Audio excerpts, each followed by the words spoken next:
तो सर अभी आपने बताया कि जो स्टूडेंट ऑस्ट्रेलिया से बैचलर इन नर्सिंग करने के लिए जाना चाहते हैं उनके लिए पीएसडब्ल्यू कितना होगा और बाकी सारे डिटेल्स आपने बताए, या जॉब्स आपने जैसा बताया कि लगभग 1 लाख जॉब्स की रिक्वायरमेंट है, लेकिन यहाँ पर भी कोर्स ड्यूरेशन कितना है, रहने खाने पीने का खर्चा कितना है, वो भी अगर आप एक बार थोड़ा डिटेल में बता पाएं। देखिए मैं आपको सारी चीज़ बताता हूँ। वहाँ पर कोर्स ड्यूरेशन 3 साल का ही है, जो कि यूके में भी 3 साल का है, यहाँ भी 3 साल का होता है। दूसरा, यहाँ पे जो फीस लगती है पर ईयर वो लगती है 15 लाख रुपए। जी। 12 लाख रुपए लिविंग एक्सपेंसेस होता है ऑस्ट्रेलिया में, तो टोटल 15 लाख रुपए 1 साल का मेरा पढ़ाई का खर्चा हो गया, 12 लाख रुपए मेरे लिविंग और खाने के खर्चे हो गए, टोटल मिला के 27 लाख रुपए हो गया। हाँ, तो ऑस्ट्रेलिया में आपको पता है कि वेजेस सबसे ज्यादा है, तो आपने 18 लाख रुपए पर ईयर आपने कमाए है ना, as a part time job करके। अब 18 लाख आप माइनस कर लो, 27 लाख रुपए जो आपके लगे हो उसमें से, तो आपके 9 लाख रुपए पर ईयर लगा। तो 9 लाख रुपए पर ईयर में आप पढ़ाई कर रहे हो वहां से नर्सिंग।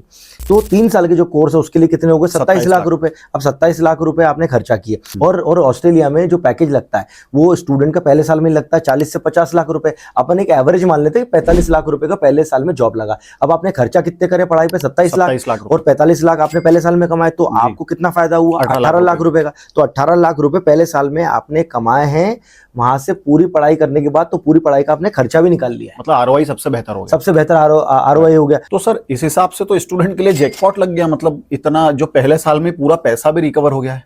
हाँ बिल्कुल।